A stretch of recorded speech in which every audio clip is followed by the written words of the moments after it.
Hello and welcome to TCG Deck Tech. So today we're going to take a look at Magic the Gathering Arena versus Legends of Runeterra and what is the better game in my opinion. So Runeterra has been out now for 1 week almost, and Magic the Gathering Arena has been out for more than a year. I have played Magic for almost a year, I guess, and Runeterra, of course, I started first day. So I'm just gonna tell you what's the better game in my opinion. So I'll focus on telling you about, I need to be at another place here.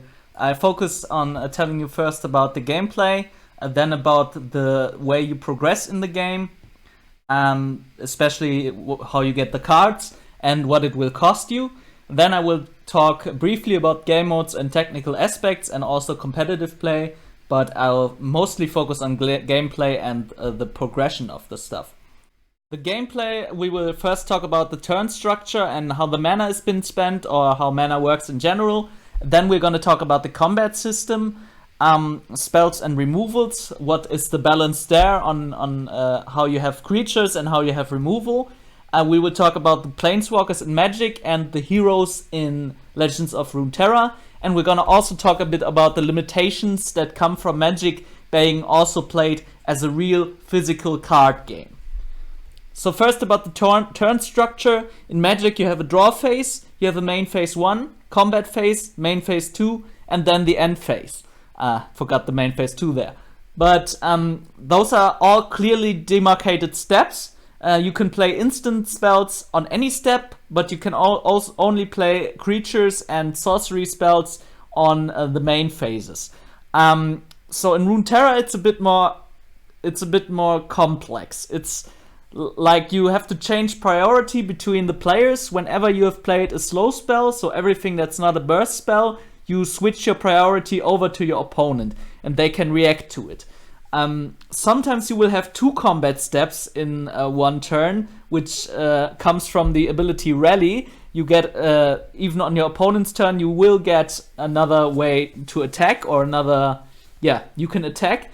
You can also attack some of the time you will be able to attack twice in your turn. So that's a bit confusing. I'm still not 100% sure on how it works. It's just, you have to pass back and forth your turn. There's no clearly demarcated steps, and both players are playing the turn almost at the same time.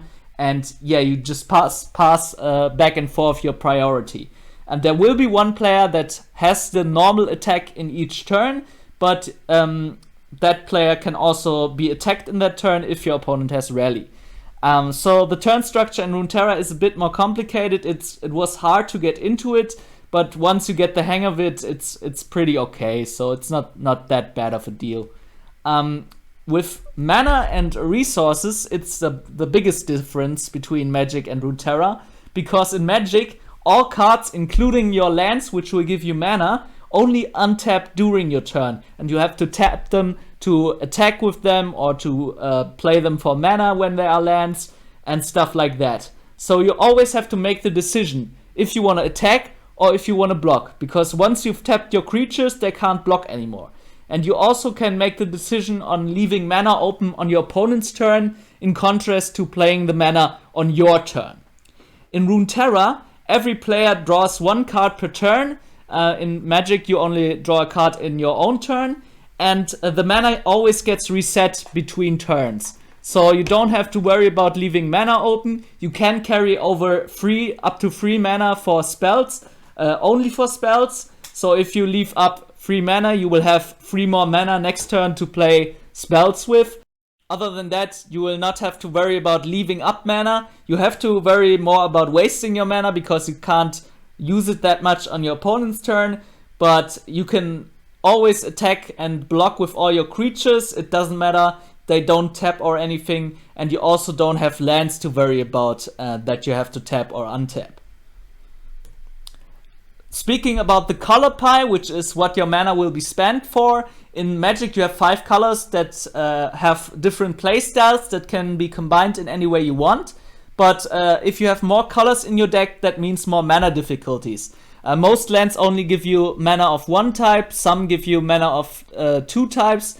others give you all the mana types, but you have to sacrifice something for it or something like that. So you always have to worry about your lands as a card type in your deck. How many lands you will have, what colors your lands will have, will depend on what type of deck you want to play. So if you play an aggressive deck, you will play with less lands and possibly only 1 or 2 colors. But if you play a control deck or mid-range deck, you can go up to 5 colors and try to make that work. So you have a lot of creative options to deck build around these colors and to deck build around your mana base. And yeah, you don't have that in Runeterra. In Runeterra, it's different. You only have 6 colors, but you can only use a maximum of 2 colors per constructed deck. And you can only generate generic mana. So you don't have to worry about if your mana has the right colors. You always get generic mana, whatever you do. So yeah, that's a bit of a constriction. You can't build as many diverse decks in Runeterra, but you do have 6 colors to choose from. The combat system in Magic is that attackers can be blocked by multiple units and damage only stays for 1 round. So because of that, there are a lot of turns without attacking. Because you know your opponent has 3 or 4 blocking creatures that can throw themselves against one big creature, and that big creature would just die, and you don't want that. Also, it doesn't really help you to only hurt a big creature for a bit, because the damage will just get regenerated between turns. In Runeterra, regeneration is an ability. It doesn't happen automatically, and most creatures will take their damage onto the next round and can be combated down turn after turn, each turn doing a bit more damage and killing even big creatures with small creatures sometimes. Magic, you have the bonus ability of attacking either players or planeswalkers, so you have to decide on what you want to do in your combat, so it's a bit more difficult. Also in Runeterra, you can only block with 1 defender, so you don't have the double blocks, which is why you have a lot more actually combat steps where somebody attacks. So that's a bit more action-packed. And spells and removals, Magic has a hard focus on removal spells, on counter spells, and how you play around those spells. So you have board wipes that only cost you 4 mana, whereas in Runeterra that would cost you 9 or something, and that makes the game more focused on those type of spells. In Runeterra you have a massive focus on combat and playing combat tricks, doing something in the combat step, and winning the game through combat. Planeswalkers and Heroes are the type of cards that are unique to each card game. In Magic you have Planeswalkers that are their own card type with powerful loyalty abilities that can be directly attacked. So you have a loyalty counter on your Planeswalker. For example, it starts with 5, and most of the time you're gonna have a plus loyalty ability that does a little bit for you and pumps your Planeswalker up. You have a minus loyalty ability that does something more powerful for you, but loses you loyalty. And most of the times you also have an ultimate ability that costs you a lot of loyalty, but does something amazing for you. And creatures that attack your Planeswalkers hurt their loyalty by their amount of attack damage they do. So if your opponent attacks you with a 5 power creature, your 5 loyalty Planeswalker will die if you don't block that creature. In Runeterra, heroes are like the other units, like the normal creatures, but you can level them up after a quest, which gives them better stats, and it gives you some kind of mini game you do within the game, which is a very nice thing to have, which can be a nice thing to play around, because you have alternative win conditions sometimes with Fiora or something, and it really gives a good way to make the game more interesting. Magic the Gathering does have some disadvantages because it is a physical card game, which means cards can only be banned, not nerfed. So if you have a very powerful card, for example Oko was a very powerful card in the last set, it could only be banned completely, it could not be nerfed because they would have to reprint all the physical cards. So that can't be done. So that's a very good thing for Runeterra, because they can nerf cards if they get too strong and buff them again if they are too weak. The meta keeps changing more frequently than in Magic, where the meta really only changes if there's a banning or if there's a new set. And yeah, it just gives the game more fluidity, which also means that your cards might be worthless more than in Magic, because yeah, your cards get nerfed sometimes and you will have to get other cards for your decks. But overall, I think it's a positive for Runeterra. Also, in Magic, cards can't buff cards in your hand or deck. So in Runeterra, you have cards that say give an ally in your hand +1/+1, or give an ally in your deck +1/+0, or something like that. That can't happen in Magic, because you would have to target cards that you can't see in the physical space. So you could just say, oh yeah, I targeted that card, but really you didn't target that card, and your opponent has no way of knowing what card you actually targeted with it. The same thing goes for revealing cards. In Magic, sometimes if you get, for example, an effect that shows you, look at the top 5 cards of the deck, draw an enchantment card for them, you have to reveal the enchantment card. You have to show your opponent what type of enchantment card you have drawn, because in the physical game, you would never have a way to make sure if your opponent is lying to you, if they maybe drew a creature card and are not showing it to you. So in Magic, you always have to reveal cards when you have that type of effect going. Which is definitely something that is much better in Runeterra, because you can just have a card that says draw a champion, and then you draw a champion, but your opponent doesn't know which champion you drew. So to summarize, Magic is a cerebral, a complex strategy game where Runeterra is less complex but more action-packed, and the games are more, yeah, just have more action, have more to do. There is stuff happening on every turn, whereas in Magic sometimes have like 10 turns where nothing really happens. Okay, to get to the progression and the costs of the whole thing, first I'm going to tell you how to get the cards in each game and what it will cost you. Secondly, how to get cards in Magic Arena. You buy boosters and you get cards and sometimes wildcards from the boosters. You can also draft cards and keep the drafted cards you get in your draft game. You can also play a lot of sealed at the start of a set, which gives you a lot of good opportunities to get a card pool for the set going, which is pretty nice. You have set mastery passes as well that give you some rewards, for example boosters or individual cards. And you can also get individual card rewards daily, but those are mostly not that great. It's only 1 to 8 chance that you will get something rare, and you only really can use the rares in Magic.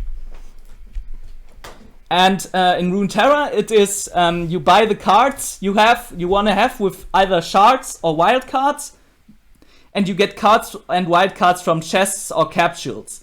You get those chests and capsules via the reward track and once per week during the vaults. You can buy limited wildcards for real money, but only about 3 champion cards per week and I don't know, 4 epics or something like that. So that's a real limitation on that for spending money on cards. So the cost of both of those games for Magic is about 50 euros per set, which you will have 4 per year, just to be at the top level. Your sets will rotate out of standard, so you can only play them in historic anymore and not play them in the standard version of the game, which can devalue your cards over time. With Runeterra, it's really hard to tell. It depends on what they will do with other sets or how they will get cards into the game. But I think free-to-play will be possible even at the top levels, which is definitely a plus for Runeterra, because you get so many rewards. You can build a lot of great decks even without spending money. But you will have to grind a lot, which is also what you will need to do if you only want to spend 50 euros per Magic set. You will also have to grind a lot.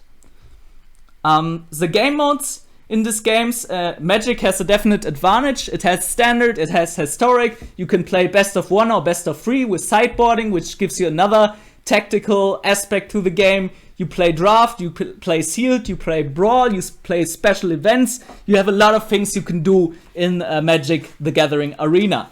In Runeterra, you only have best of 1 and draft for now, but yeah, maybe there will be some more game modes coming soon. Technical aspects in Magic, you sometimes have an unstable, laggy client. The animations seem to be lackluster sometimes, but you can play with players from all around the world. There are some minor difficulties, for example, with mana tapping, which can be a very annoying thing in Magic. So some of those bugs or stuff that hasn't been added yet is really annoying in Magic, and the game should really be more polished in that state of its development. In Runeterra, I forgot about to write that in front of the next paragraph. It has a more stable client, it has nice animations, but you do play on regional servers. I don't know why they did that, because they didn't really have to have that. You don't need a good ping to play card games, but I guess since they know that EU West and stuff like that from League of Legends, they just kept it for Runeterra. But I hope they can someday get you to the point where you can play against players from all around the world. It always feels nice to play like a Magic player from Korea or something like that. With competitive play, in Magic you have the ranked reset every month, and the grind to Mythic is very long and very frustrating, and you have to do it every month to be at Mythic. But the best Magic Mythic players can get a shot to go pro, which is a very long shot, but you can actually win real money with Magic. Runeterra, for now, you can't really win real money because you don't have an esports announcement yet, but Riot does have a lot of experience with esports. Also, the ranked seasons should be much longer. We know that the first ranked season is gonna be until the game actually releases, so that's a long time to grind, to get to the top, and to stay at the top, and not just get thrown down again every single month and get up again every single month, which is very bad in Magic, which is very frustrating, and that's definitely something that will speak for Runeterra. So to summarize, you can play Magic if you like grindy tactical matches with a focus on counter spells and removal, but you will need to put in some money for that. You can play Runeterra if you like fast-paced, combat-heavy matches, and free-to-play is definitely more of a possibility. So I will focus more on Runeterra in this channel because I don't have that much money to spend anymore on Magic, and I also like the combat-heavy style of Runeterra more. So you will see a lot of Runeterra content on this channel, maybe some more limited Magic videos, but mostly I will go with the Runeterra content. So I hope you enjoyed this video. I hope that gave you some indication on what game you should play. And yeah, until the next time, this is MTG Deck Tech signing off. Hope you subscribe, hope you like this video. Until then, see ya.